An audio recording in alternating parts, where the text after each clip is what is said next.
Ուժեղ Հայաստանի խմբակցության արգելի պատգամավորներ եւ Հայաստան խմբակցության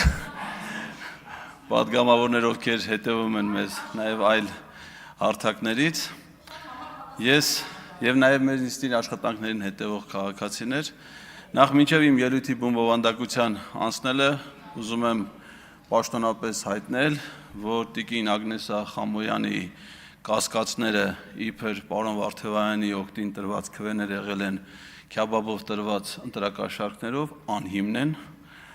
նման բան տեղի չի ունեցել, ընդ որում չի եղել քյաբաբի որևէ տեսակ ոչ տավարի, ոչ հավի, ոչ ռակի, եւ ասեմ ձեզ նաեւ, որ պարոն Վարդևանյանի օգտին վստահ եմ, որ բոլոր պատգամավորները քվեարկել են սահմանադրությամբ իրենց սեփական խղճից եւ համոզմունքներից ելնելով, որի արդյունքում պարոն Վարդևանյանը մեր նախագահությունում նստած 4 պաշտոնյաներից միակն է, որը քվեներ է ստացել բոլոր խմբակցությունների պատգամավորներից եւ միակն է, որը ընտրվել է 0 դեմ 0 ձեռնպահ ձայների արդյունքում։ Հիմա գավիմ հիմնական թեմային։ Այս հանձնաժողովի նախագահի պաշտոնում առաջադրված թեկնածուն ես կարծում եմ, որ խոցելի է շատ առումներով։ Բայց իր եւ բացարձակապես իմ կարծիքով չի համապատասխանում այդ պաշտոնին ներկայացվող պահանջներին։ Բայց նրա ելույթը լսելուց ես հասկացա, որ նրա թեկնածությունը ոչ միայն խոցելի է, այլ վտանգավոր։ Սպառնալիք Հայաստանի Հանրապետության անվտանգության համար։ Եվ եթե նա միայն մենակ լիներ իր այդ կարծիքի հետ, կարող ենք մտածել, որ դա անհատական սպառնալիք է։ Բայց քանի որ նրա ներկայացրած մոտեցումները համընկնում են նաև Հայաստանի վարչապետի, կառավարության շատ, կարելի ասել բոլոր պաշտոնյաների, մեծ թվով պատգամավորների տեսակետների հետ, այս սպառնալիքը դառնում է չափազանց տեսանելի եւ վտանգավոր մեր պետականության համար։ Ինչու՞ է այդ սպառնալիքը։ Տիկին Ջուլհակյանը ասաց, նախինքն ընդգրկված է նոր սահմանադրության մշակման հանձնաժողովում, որի սկզբանե սահմանադրության փոփոխությունների հանձնաժողով պետք է լիներ։ Նախ հասկանալի չի, թե օրենսդիր իշխանության ներկայացուցիչը ինչի է ընդգրկված վարչապետի որոշումով ստեղծված գործադիր իշխանության մարմնի աշխատանքներին, երբ որ գործադիրը կարող էր այդ ֆունկցիան իրականացնել եւ բերել պարլամենտ եւ ինքը իր մոտեցումները, տեսակետները հայտնել պարլամենտում։ Սա մի վիճահարույց է, չասեմ անձնական սուբյեկտիվ գործոններ, որ ինքը աշխատել է իրավունքի Եվրոպա կազմակերպությունում, որի նախագահը այդ հանձնաժողովի անդամ է, նրա կինը, որը հիմա է ղեկավարում այդ կազմակերպությունը, այդ հանձնաժողովում փորձագիտական խմբի անդամ է եղել եւ այլն, շարունակեմ չհասնեմ ՍԴ, դատվում եմ դրա համար։ Հիմա գանք բովանդակությանը։ Նա պատասխանելով Տիկին Գրիգորյանի հարցին ասաց, որ նախագիծը, որ այս պահին քննարկում է հանձնաժողովում, չունի հղում Հայաստանի անկախության հռչակագրին։ Ինչ է սա նշանակում, որ անգամ եթե կա նման մտադրություն, սա սպառնալիք է պետության գոյության համար։ Մեր մարմինը, որտեղ մենք ներկայացված ենք որպես պատգամավորներ, մենք կոչվում ենք Հայաստանի Հանրապետության ազգային ժողովի պատգամավորներ։ Հայաստանի Հանրապետությունը դա վերացական հասկացություն չի։ Դա պետական կազմավորում է, որը ստեղծվել է 1990 թվականի օգոստոսի 23-ի անկախության հռչակագրով։ Մեր պետությունը, Հայաստանի Հանրապետություն, կրճատ Հայաստան անվանումը ստացել է այդ փաստաթղթով։ Եվ անկախության հռչակագրի 12-րդ կետն ասում է, որ այս սույն հռչակագիրը հիմք է հանդիսանում Հայաստանի Հանրապետության նոր սահմանադրության ընդունման կամ սահմանադրության մեջ փոփոխություններ կատարելու, օրենսդրության կատարելագործման կամ պետական մարմինների գործունեության համար։ Այսինքն ուզում է սահմանադրությունը նոր ընդունվի, թե փոփոխվի, ուզում է դա արվեր 95 թվականին, թե 2026-ին, դա չի կարող հղում չպարունակել Հայաստանի անկախության հռչակագրին։ Որ պահին, որ դա տեղի ունեցավ, նշանակում է Հայաստանի Հանրապետություն անվանումով պետությունը վերանում է։ Հասկանում եք վտանգը ինչու՞մ է։ Ես ձեզ հիմա զգուշացնում եմ մեկ այլ կարևոր փաստի մասին։ Ադրբեջանում միամիտ չեն։ Նրանք շատ լուրջ են վերաբերվում այս ամեն ինչին։ Նայեք, օգոստոսի 8-ին Վաշինգտոնում նախաստորագրված խաղաղության համաձայնագիրը։ Այդ համաձայնագիրը ստորագրելուց անմիջապես հետո Ադրբեջանի նախագահը հայտարարեց եւ մինչ օրս հայտարարում է, որ Հայաստանում նոր սահմանադրության ընդունումը նախապայման է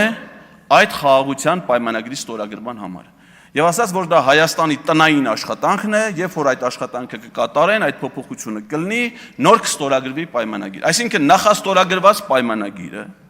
որը միջազգային պայմանագրերի մասին Հայաստանի Հանրապետության օրենքով չունի բացարձակապես ոչ մի իրավաբանական արժեք ու նշանակություն, այլ ընդամենը սահմանում է ընդհանուր նորմեր հետագա բանակցությունների եւ փաստաթղթի վերջնականացման համար։ Սա դարձրել է քաղաքացիական պայմանագիր կուսակցությունը շապիկի գրառում, խաղաղություն, որը ներկայացվել է մեր ժողովրդին, ակնհայտ սուտ, որտեղ չկա նման խաղաղություն, չկա նման պայմանագիր, բայց կա նախապայման։ Եվ որն է վտանգը, որ եթե Հայաստանը կատարի այդ նախապայմանը, իսկ հանձնաժողովի անդամ ասում է, որ իրանք պատրաստ են կատարելու այդ նախապայմանը, ապա ինչ է ասելու Իլհամ Ալիևը այդ նախապայմանը կատարելուց հետո։ Շատ պարզ մի բան։ Այն պետության արտաքին գործերի նախարար Արարատ Միրզոյանը, ով որ 2025 թվականին ստորագրել է, նախաստորագրել է այդ փաստաթուղթը, այդ պետությունը այլևս գոյություն չունի։ Հետևաբար նրա հետ այլևս ոչ մի նոր պայմանագիր կնքելու անհրաժեշտություն չկա։ Իսկ ինչ է լինում, երբ որ հայկական պետական կազմավորումը վերանում է, մենք այս իշխանությունների գործողությունների հետևանքով իրենց պաշտոնավարման շրջանում տեսել ենք 2023 թվականին, երբ վերացավ փաստացի Արցախի Հանրապետություն պետական կազմավորումը։ Ինչ եղավ դրանից հետո, այդ տարածքների վրա հաստատվեց ադրբեջանական իշխանություն եւ բռնի տեղահանվեց այնտեղ բնակվող ողջ հայ բնակչությունը բացառապես էթնիկ պատկանելիության ձգտումով։ Նույն վտանգը սպառնում է մեր պետությանը։ Եթե դուք համաձայնեք ադրբեջանական այդ պայմանին եւ վերացնեք անկախության հռչակագիրը, որի մի փորձը կատարվեց 24 թվականին Հայաստանի եւ Ադրբեջանի սահմանային հանձնաժողովների կանոնակարգի վավերացման գործընթացում, ինչ Ադրբեջանին չգոհացրեց, ասաց, ոչ, չեք խափի դուք մեզ սահմանադրական դատանի որոշմամբ կամ ազգային ժողովի կողմից վավերացման, որի դեպ հայելային իրենց կողմից չի արվել ոչ մեկը։ Ադրբեջանի ՍԴՆ դա չի քննարկել, Ադրբեջանի խորհրդարանը դա չի վավերացրել։ Միայն նախագահն է վավերացրել եւ հրապարակել, ինչը պետք է արվեր նաեւ ստեղ, որտեղ մեր սահմանադրությամբ էլ ասում է, վավերացման ոչ ենթակա միջազգային պայմանագրերը ստորագրում եւ հրապարակում է հանրապետության նախագահը։ Այնտեղ դա է արվել, ստեղ էլ պիտի դա արվեր, Հրայր Թոմասյանի հատուկ կարծիք։ Եվ ինչ պիտի արվեր, ինչը արվելու, պետականությունը վերանալու է եւ այստեղ հաստատվելու է ադրբեջանական իշխանությունը։ Ադրբեջանցիները արդեն որոշել են այդ պետության անունը, դա իրենք անվանում են Արևմտյան Ադրբեջանի Հանրապետություն։ Ես խնդրում եմ ձեզ, զգույշ եղեք, խնդրում եմ, սա նաեւ ձեր անվտանգության խնդիրն է։ Այսպիսի մի գեղեցիկ ազգային ժողովի շենք կար նաև ազգային Արցախում, Ստեփանակերտում։ Դուք ինքներդ եք այցելել այնտեղ, հպարտությամբ լուսանկարներ հրապարակել ձեր սիրելի Արցախից։ Հիմա դուք դրա հնարավորությունը չունեք։ Վտանգ կա, որ չեք ունենալու նաև այստեղ։ Սա խաղ չի։ Պետության ճակատագիրը խաղ չի։ Ադրբեջանը բարեկամաբար տրամադրված չի մեր պետության հանդեպ։ Նրանք շարունակում են թշնամաբար տրամադրվել մեր երկրի հանդեպ։ Թուրքիան Հայաստանի հետ բարեդրացիական հարաբերություններ հաստատելու մտադրություն չունի։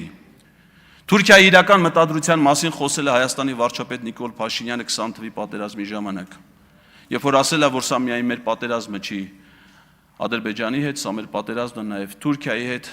Թուրքիան ցանկանում է վերադառնալ այս տարածաշրջան եւ իրականացնել իր 100-ամյա մտադրությունը, բնաջնջել հայ ժողովրդին եւ վերացնել հայկական պետականությունը։ Բառացի չեմ ցիտում, բայց խոսքերի իմաստը դա էր։ Ես կարծում եմ, որ այդ պատերազմի պահին, որտեղ կար նաև հուզմունք, որտեղ կար նաև պրագմատիկ որոշակի դատողություններ, հավանաբար Նիկոլ Փաշինյանը չէր սխալվում։ Ես կարծում եմ, որ առիթ չունեմ մտածելու, որ Թուրքիան եւ Ադրբեջանը փոխել են իրենց մտադրությունը։ Սպառնալիք է ձեր պաշտոնավարումը մեր պետության համար։ Մարիաննա Ղարամանյան, նախապատ